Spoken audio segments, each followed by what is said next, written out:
per statute 65.90, the Spooner Area School District will have a public hearing on the budget. The budget will be explained by Ms. Shannon Grindell, Business Manager. You probably, I don't know, you want to move or? Sure, we'll all move down. It'll be fairly quick. That's all right, we'll move. Thank you. You'll move down? Okay. What are we going to do?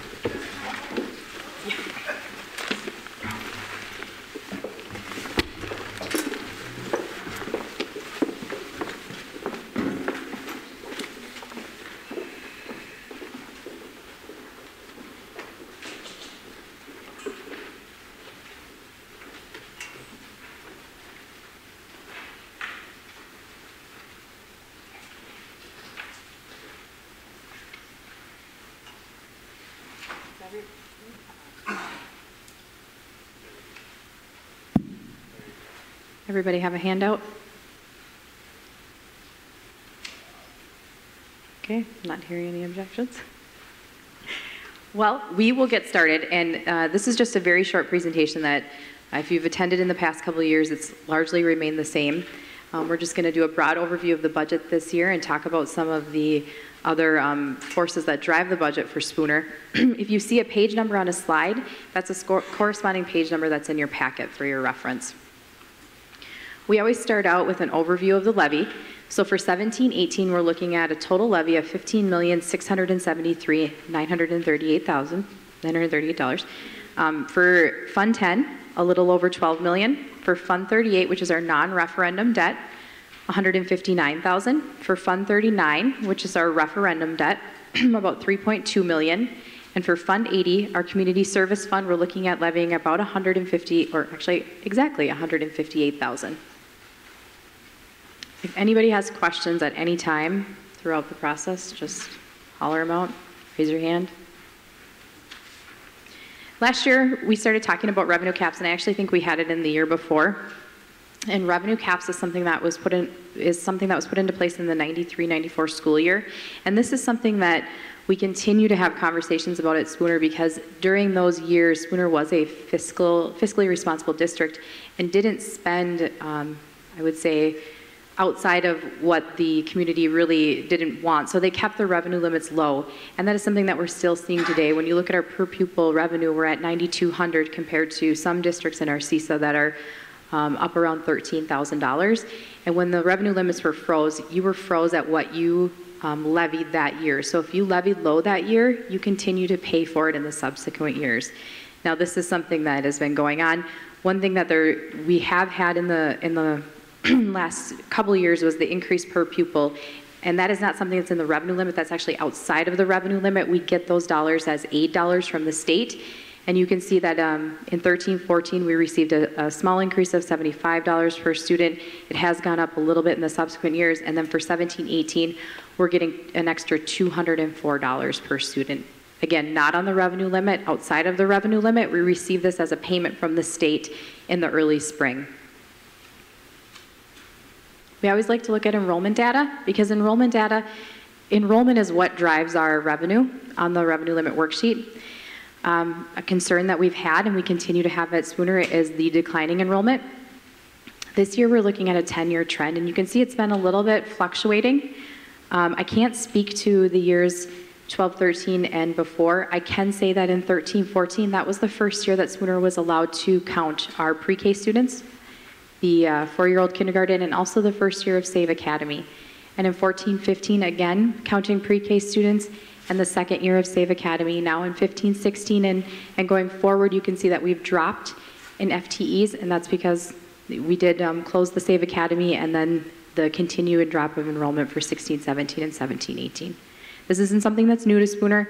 I think if you talked to probably the northern half of Wisconsin, their largest concerns are the declining enrollment that they have within their district. Do you want to add anything to that? Okay. The head count, physical kids in seats this year was 1,301. You have to take that and then you break it down to an FTE, which is full-time equivalency, because those pre-K students, you can't count those as one. They're counted as a 0.6 or a 0.4 depending on hours. So Spooner's total FTE, which is the amount we use on the revenue limit, was $1,275 this year, $1,287 last year. And the highest we had 10 years ago was 1375. I think it was close to that, yep. Total FTEs, so. Thank you. Open enrollment, another discussion that the administration and the board continue to have each year, because as you can see, we're not seeing the lines come back together and converge like we'd like to see them. We're netting, I think that's about 150, around 150 students out of the district, which equates to a little over $1 million that we're paying to other school districts for students that live here but are attending schools outside of our district. Again, open enrollment's not not only a concern in Spooner, it continues to be a concern in surrounding districts as well. A little bit of basic budget information. We're going to look at a comparison of 16-17 to 17-18. When you look at the FTEs, summer school enrollment, we get to count those students. We had an increase this year of 2, which is great. You'll see that decrease in the total enrollment FTE of 12. And the revenue limit does something funny with the declining enrollment exemption, in which that it will never allow you to be lower than you were the year before. So right now we're kind of in this equation where as we're losing students, we're gaining declining enrollment exemption. So you can see our declining enrollment exemption went up from last year, 36,800. Now where that's going to get you is if you start to see those students come back into your district, you're going to lose that declining enrollment exemption. It'll take a while for it to balance out. Of course, though, you're getting that dollar amount per revenue per student from the actual levy itself, which for us is about $9,200 per student. When you look at general aid, we had another reduction this year. We budget on a 7% reduction every year. As you can see, it came in slightly higher at 10.34%.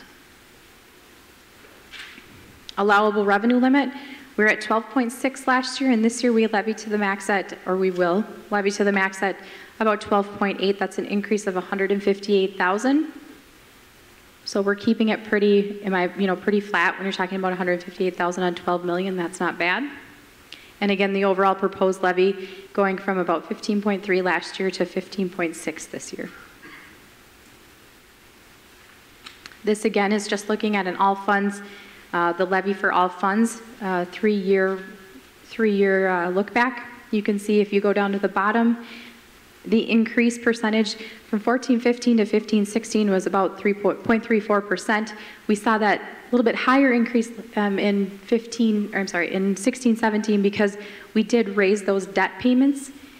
You can see we went from 2.3 up to 3.1. That's something we had talked about when we refinanced the debt. We said we were, instead of keeping with the graduated payments, we were going to raise them up to about 3.1 and keep them flat over the life of the bonds. And then this year we're slightly higher at 1.47%. This is something that, per the budget hearing in the annual meeting, we're required to show the community, the Fund 30, our debt service. It's just to show you that we are taking that money that we're levying on the on the revenue limit for debt service and paying it out. So you can see that we've reduced now our referendum debt and non-referendum debt down to $26,255,000. And if you note, the final payment on the top outstanding debt will be next year in 2018, so that will fall off at that point. So we're going to look at how we receive our money. We are a high property value district, which means we're aided pretty low. So the majority of our revenues come in through the tax levy, and that's at 69%. We have federal funds, we receive 6%, state categorical at 6%, and then state general at 4%. And this is the number that we'd obviously like to see increased. This is where the funding formula comes into play, and as our property values go up, we'll continue to see this number decrease. It's just something that's going to happen. You'll see the tax levy amount increase because we will lose TIF out dollars as our property values continue to increase.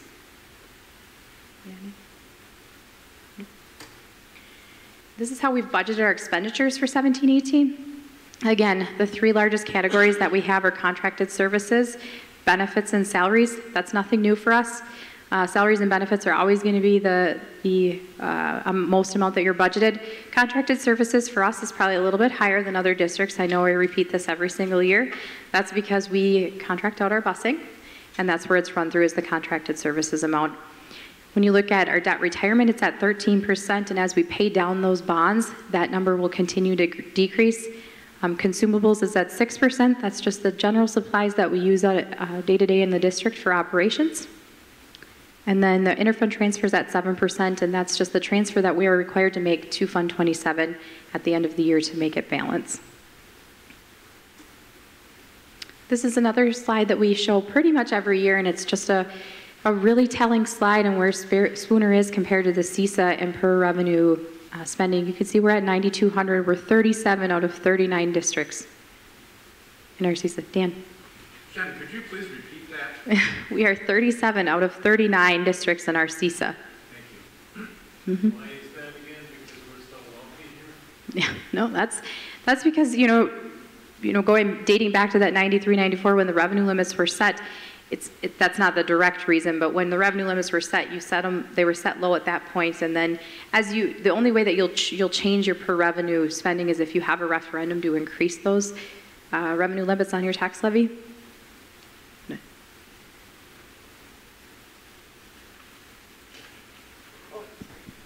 So it's pretty telling when you look at this graphic and you see we're on a list of 39 school districts, right down there towards the bottom, coupled with the previous slide where we've lost over 10% of our state general aid. So at this point, if you're a student in the Spooner area school district, you have less than $500 of general aid behind you, and at the same time, you're in a school district that is capped at $9,200 of revenue per student. So it does put some financial constraints on the district, and you can see the range in CISA 11 is a very significant disparity, over $4,000 from the top to the bottom. So that continues to be an ongoing challenge here in the Spooner area school district. That's it. Any other questions?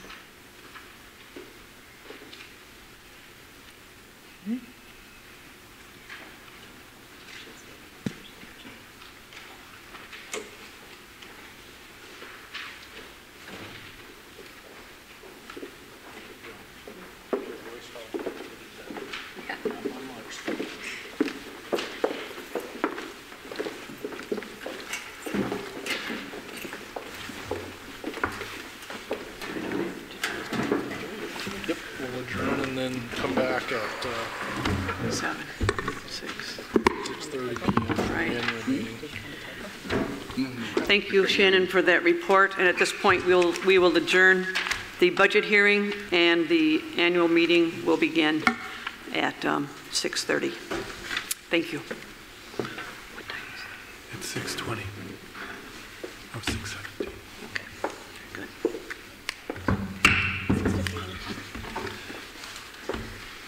Shave the